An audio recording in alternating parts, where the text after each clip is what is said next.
ராமகிருஷ்ணன் அவர்களினுடைய வீடில்லா புத்தகங்கள் என்ற நூல் குறித்து பேசுவதற்கு விருதுநகர் மாவட்டம் மேட்டுப்பட்டி அரசு மேல்நிலை பள்ளியினுடைய தமிழ் ஆசிரியர் திரு மா கணேஷ் அவர்களை நூல் குறித்து கருத்துரை வழங்க வருமாறு அன்போடு அழைக்கின்றேன்.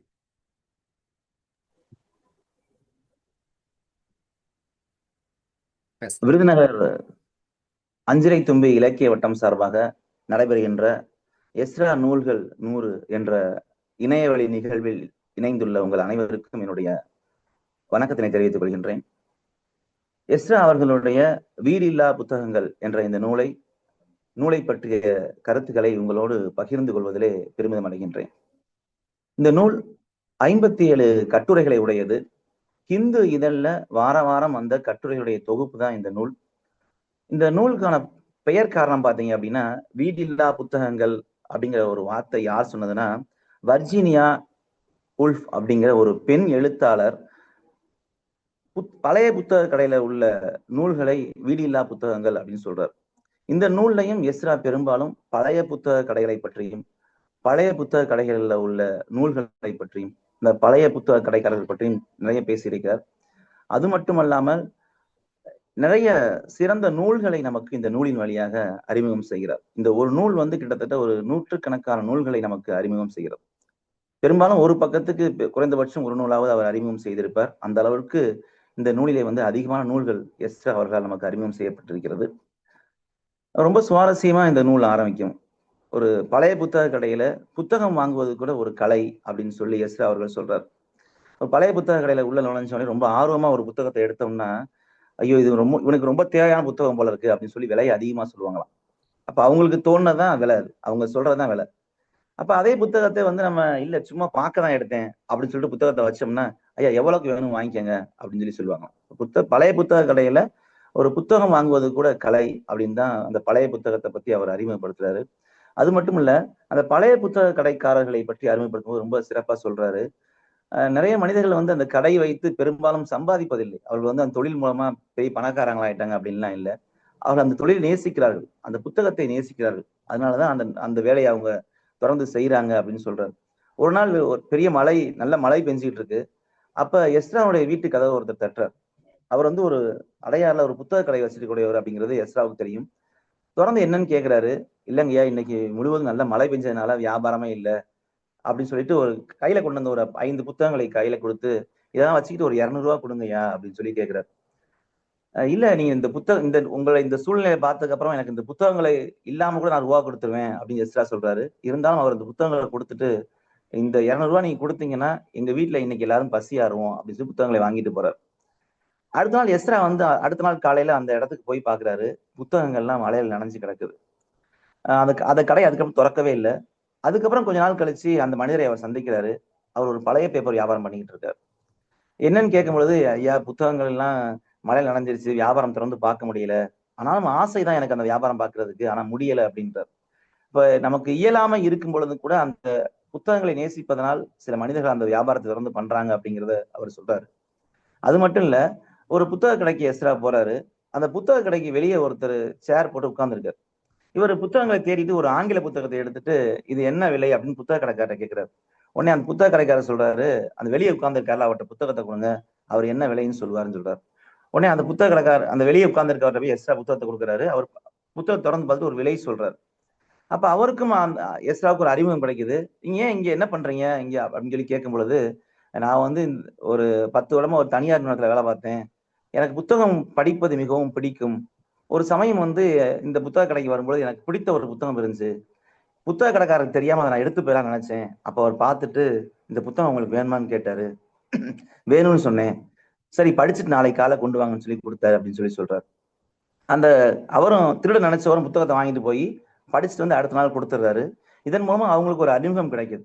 அப்ப இவர் நட்பு ஏற்பட்டு அவர் அந்த ஒரு வாசகரா, அந்த பழைய புத்தக கடைக்கு ஒரு வாசகராகவே மாறி அங்கேயே இருக்க ஆரம்பிச்சிட்டாரு. அவருக்கு உதவிகள் பண்றாரு. அந்த கடைக்காரர் இவருக்கு சாப்பாடு வாங்கி கொடுத்துறாரு, டீ வாங்கி கொடுத்துறாரு. அவருடைய வாழ்க்கை முழுவதுமே அந்த படிப்பதிலேயே போயிடுது அப்படின்னு சொல்லி எஸ்ரா அவரை பத்தி சொல்றாரு. இப்ப பழைய புத்தக கடையை நேசிக்கக்கூடிய மனிதர்கள், அந்த கடை உரிமையாளர்கள் நிறைய பேர் இருக்காங்க அப்படிங்கறத இந்த புத்தகம் நமக்கு காட்டுகிறது.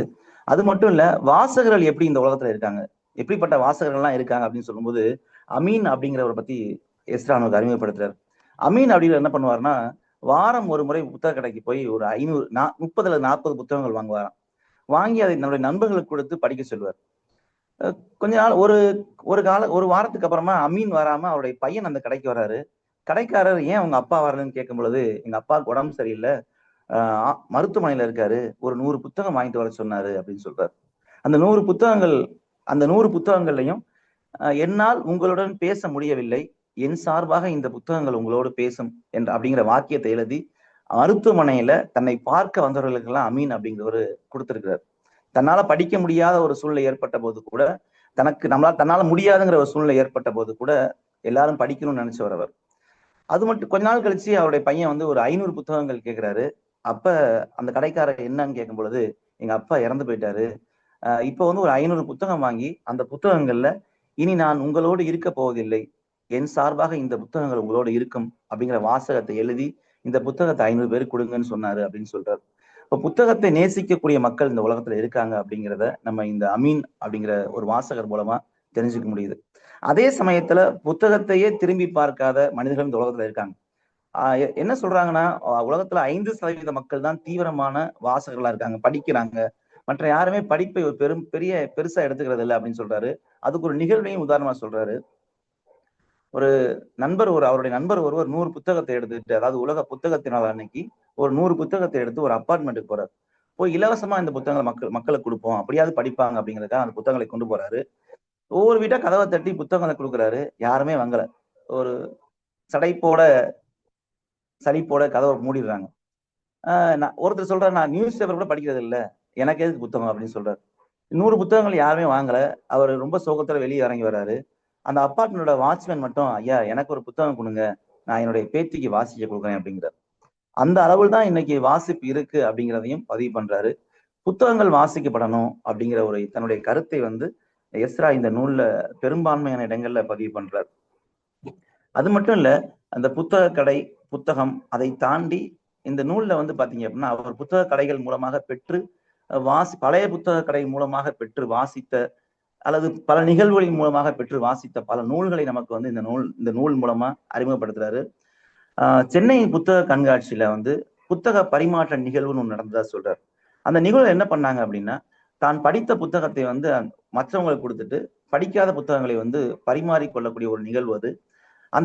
அந்த நிகழ்வுல வந்து இவருக்கு வந்து மெமரிஸ் ஆஃப் மெட்ராஸ் அப்படிங்கிற ஒரு புத்தகம் எஸ் அவர்களுக்கு கிடைத்ததாம். அந்த புத்தகத்தில் உள்ள கருத்துக்களை பதிவு பண்றார். இந்த நூலுடைய சிறப்பு என்னன்னு பாத்தீங்க அப்படின்னா, எஸ்ரா வந்து ஒரு நூலை பற்றி அரை பக்கத்துக்கு அதிகமா சொல்லியிருக்க மாட்டார். ஆனா அந்த அரை பக்கம் அந்த நூலை பற்றிய கருத்துரையை படித்த உடனே நமக்கு அந்த நூலை வாங்கி படிக்கணும் அப்படிங்கிற எண்ணம் தோன்றும். இந்த புத்தகம் இந்த ஹிந்து இதழ்ல இந்த கட்டுரைகள் வெளியான புதுசுல பாத்தீங்க அப்படின்னா, இவர் குறிப்பிட்ட ஒவ்வொரு நூல்களும் எங்க கிடைக்கும் அப்படின்னு வாசகர்கள் கேட்க தொடங்கினதாக அவரே சொல்றார். அப்படி அந்த புத்தக பரிமாற்ற நிகழ்வுல இவருக்கு கிடைத்த புத்தகம் தான் மெமரிஸ் ஆஃப் மெட்ராஸ். நம்ம எல்லாம் இன்னைக்கு வந்து மெக்காலிய கல்வி முறை மூலமாக தான் நமக்கு கல்வி கிடைச்சதுன்னு நினைச்சிட்டு இருக்கோம். ஆனா அந்த மெமரிஸ் ஆஃப் மெட்ராஸ் அப்படிங்கிற புக்கு வந்து சார்லஸ் லாசன் எழுதினது. அந்த புத்தகத்துல அவர் என்ன பதிவு பண்ணியிருக்காரு அப்படின்னா, 1787 இந்தியாவுக்கு வந்த ஆண்ட்ரூ பெல் அப்படிங்கிறவரு சென்னையில உள்ள கல்வி முறையை, மெட்ராஸ்ல உள்ள கல்வி முறையை வந்து பாக்குறாரு. அவர் ரொம்ப பிடிச்சு போயிரு. அவர் 1787 அவர் திரும்ப இங்கிலாந்துக்கு போய் மெட்ராஸ் சிஸ்டம் அப்படிங்கிற பெயர்ல நிறைய பள்ளிகளை துவங்கி நடத்தினாரு. அந்த சிஸ்டத்தோட தனி சிறப்பு என்னன்னு பாத்தீங்க அப்படின்னா, அங்க ஆசிரியர் மட்டுமே ஆசிரியரா இருக்கிறது இல்லை, ஒரு நல்லா படிக்கிற பையனை வச்சு கல்வி கற்றுக் கொடுக்கிற முறை தான் மெட்ராஸ் சிஸ்டம். நம்ம மெக்காலே கல்வி முறை தான் பெருசு நம்ம பேசிக்கூடிய இந்த நேரத்துல இங்கிருந்து போன ஒரு கல்வி முறை இங்கிலாந்துல இருக்கு அப்படிங்கிறத இந்த ஒரு சின்ன கருத்தை எடுத்து அந்த நூல்ல இருந்து நமக்கு சுட்டி காட்டியிருப்பார். அப்ப நமக்கு இன்னும் நிறைய விஷயங்கள் அந்த புத்தகத்துல என்னென்ன இருக்குங்கிற தெரிஞ்சுக்கக்கூடிய ஆர்வத்தை இதன் மூலமா ஏற்படுத்துறாரு. அதே மாதிரி நமக்கு காமராஜரை வந்து எல்லாருக்கும் தெரியும். ஆனா காமராஜர் வந்து 9 ஆண்டு காலம் சிறப்பாக ஆட்சி கொடுத்ததற்கு அவருக்கு பின்னாடி இருந்த மக்கள் நிறைய பேர். அப்ப அதை நம்ம பெரும்பாலும் யாருக்கும் தெரியதில்லை. காமராஜர் கல்வி கடவுள்னு சொல்றோம். அதற்கு உறுதுணையாக இருந்தவர் அன்னைக்கு வந்து பொதுக்கல்வித்துறை இயக்குநராக இருந்த சுந்தர வடிவேல் அவர்கள். அவர்களை பற்றி ஒரு நினைவலைகள் அப்படிங்கிற ஒரு புத்தகத்தை நமக்கு அறிமுகப்படுத்துறார். நான் எதுக்காக சொல்றேன் அப்படின்னா, அவர் அறிமுகப்படுத்துற ஒவ்வொரு புத்தகங்களும் அவர் தேர்ந்தெடுத்து நமக்கு கொடுத்த இந்த நூல் வழியா கொடுத்த கருத்துக்கள் வந்து மிக சிறப்பானது. அது வந்து அந்த புத்தகத்தை நமக்கு படிக்கணுங்கிற ஒரு ஆர்வத்தை உண்டாக்கும். ஏன்னா காமராஜர் வந்து முதலமைச்சராக இருந்தாலும் கூட இருந்திருக்காரு. அவர் தான் எல்லா திட்டத்தையும் செயல்படுத்துவதற்கு உறுதுணையா இருந்தாலும் கூட அதை அடிநிலையில இறங்கி எல்லா வேலையும் செஞ்சவர் சுந்தர வடிவேலு அவர்கள் பொதுக்கல்வித்துறை இயக்குனர் இருந்த சுந்தர வடிவேலு அப்படிங்கிற அவரை அந்த கருத்தை நமக்கு பதிவு பண்றாரு. அது மட்டும் இல்லாம அவர் பொது நூலகத்துறை இயக்குனராக இருந்திருக்காரு.